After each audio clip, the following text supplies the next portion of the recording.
Hello everyone. आज हम बात करेंगे चाइल्डहुड एंड ग्रोइंग अप, जो बीएड का पेपर है उसकी सेकंड यूनिट के नेक्स्ट टॉपिक के बारे में, जो कि हमारा फिजिकल मोटर डेवलपमेंट पर हमारी बात चल रही थी। तो आज का हमारा विषय रहेगा कि प्ले यानी खेल, इसका कॉन्सेप्ट क्या है, टाइप क्या है और इसकी इम्पोर्टेंस क्या है बच्चे के फिजिकल डेवलपमेंट में। तो चैनल पर अगर आप नए हैं तो चैनल को सब्सक्राइब जरूर करें। आपको इस चैनल पर बीएड के बारे में, सीटेट के बारे में और टीचर्स की जो वैकेंसीज आती है उनके बारे में और एजुकेशन को लेकर जो बहुत सारे डाउट रहते हैं कि 2 डिग्री करे ना करे, किस चीज के लिए हम एलिजिबल है, किसके लिए नहीं है, ये सारी चीजें आपको इस चैनल पर मिलती रहेगी।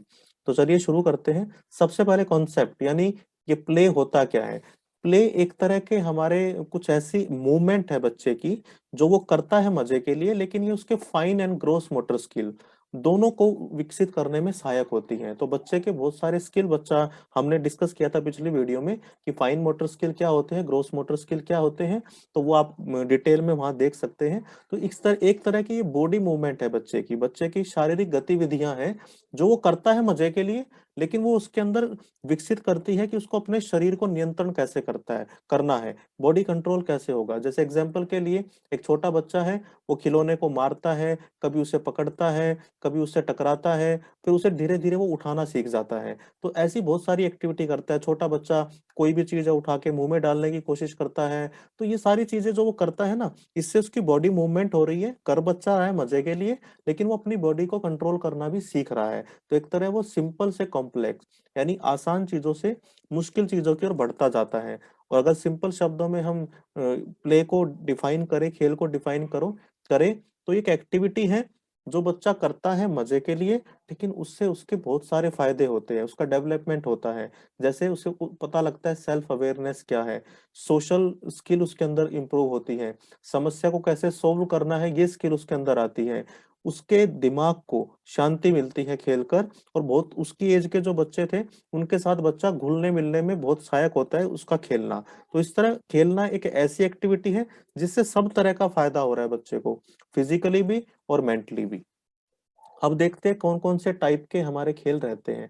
तो सबसे पहला हमारा जो टाइप है अनऑक्यूपाइड प्ले, यानी ये वो खेलने का तरीका है जिसमें बच्चा रैंडम मूवमेंट कर रहा है लेटे लेटे। छोटा बच्चा करता है इसको, जो 2-3 महीने के बच्चे होते हैं वो लेटे लेटे अपने हाथ हिला रहे हैं, अपनी अपने पैर से साइकिल जैसा चलाते हैं, वो पैर मारते रहते हैं।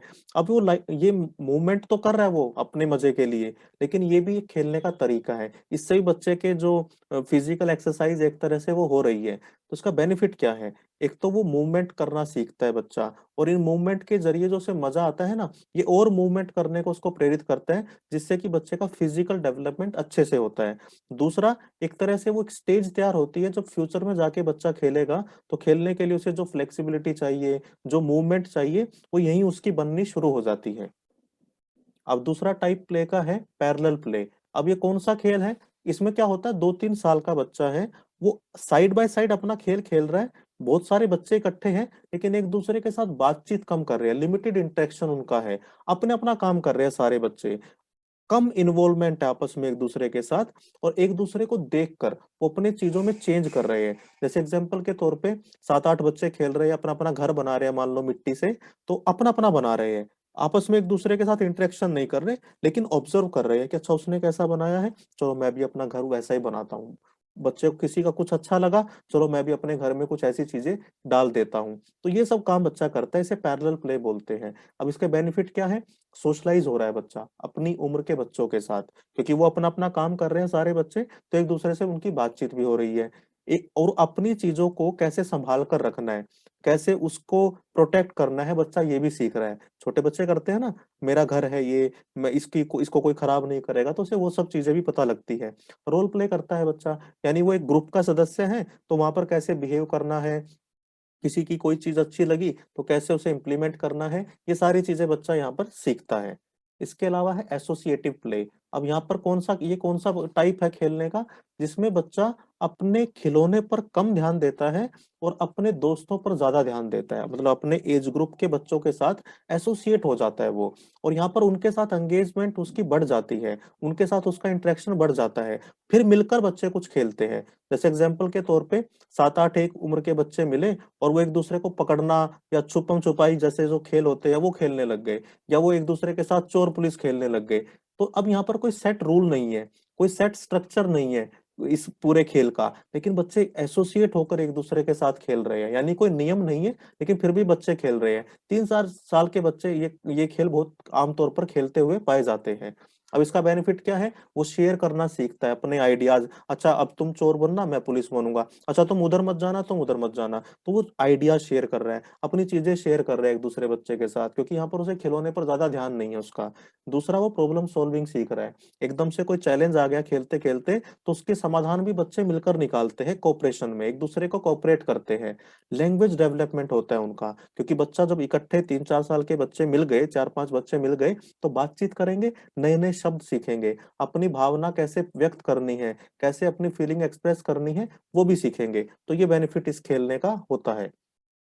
इसके अलावा इंडिपेंडेंट प्ले, यानी यहाँ पर 2-3 साल का बच्चा है, वो अकेले में खेल रहा है अपने खिलौने के साथ, अपनी एज के बच्चों के साथ नहीं खेल रहा है वो, और उनके साथ कोई इंटरेक्शन नहीं कर रहा है। उनका पूरा इंटरेस्ट अपने खिलौने के साथ है, अपनी एक्टिविटी के साथ है। अब ये ज्यादातर वो बच्चे रहते हैं जिन्होंने अभी फिजिकल और सोशल स्किल नहीं सीखे बहुत ज्यादा, या कह सकते हैं जो नेचर में शाय हैं, बहुत मतलब शर्मीले से बच्चे हैं, ग्रुप में ज्यादा काम करना पसंद नहीं करते, अकेले में अपने आप इंडिपेंडेंट होके वो खेलना पसंद करते हैं, अपने खिलौने में लगा हुआ है बच्चा, अपने आप से सारी एक्टिविटी कर रहा है।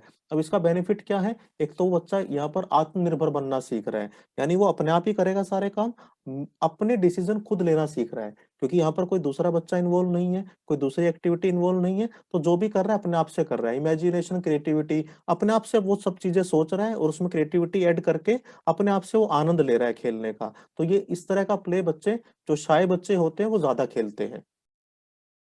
अब ये कौन सा खेल है जिसमें बच्चा सिर्फ ऑब्जर्वेशन कर रहा है, यानी यहाँ पर बच्चा एक्टिवली किसी में पार्टिसिपेट नहीं कर रहा है किसी भी तरह के खेल में, बस वो क्या कर रहा है, दूर से ऑब्जर्व कर रहा है, मतलब जो उसकी एज के बच्चे हैं या उनसे बड़े हैं, उनको खेलते हुए देख रहा है और दूर से चीजों को सीख रहा है। एग्जाम्पल के तौर पे, जैसे हम भी जब शुरू में क्रिकेट हमने टीवी पे देखा, तो हम सीखते चले गए, बैट कैसे पकड़ना है, गेंद कैसे पकड़नी है, क्या रूल रहते हैं इस खेल के। वैसे यहाँ पर बच्चा सिर्फ एक तरह से दर्शक बना हुआ है, वो खेलने में इन्वॉल्व नहीं है। अब इसके बेनिफिट क्या है, उसकी ऑब्जर्वेशन स्किल बड़ी इंप्रूव हो रही है, वो चीजों को ऑब्जर्व करना सीख रहा है कि कौन कैसे एक्ट कर रहा है, इसका क्या रूल रहता है, किस तरह के खिलाड़ी को ज्यादा इंपॉर्टेंस मिल रही है, वो सारी चीजें सीख रहा है। दूसरा, उसकी लिसनिंग स्किल, क्योंकि वो सुन रहा है ना चीजों को, जैसे जो लोग खेल रहे हैं, जो बच्चे खेल रहे हैं या जो ग्रुप खेल रहा है, वो उनसे कुछ चीजें सीख कर वो समझ रहा है, तो उसकी लिसनिंग स्किल इंप्रूव हो रही है। लर्निंग, वो सीख रहा है कि दूसरों से कैसे सीखना है, मतलब जो मैं खुद से सीख रहा था खेल के, उसके अलावा वो ऑब्जर्वेशन से उसकी लर्निंग हो रही है। तो ये इस तरह के खेलने का बड़ा बेनिफिट है।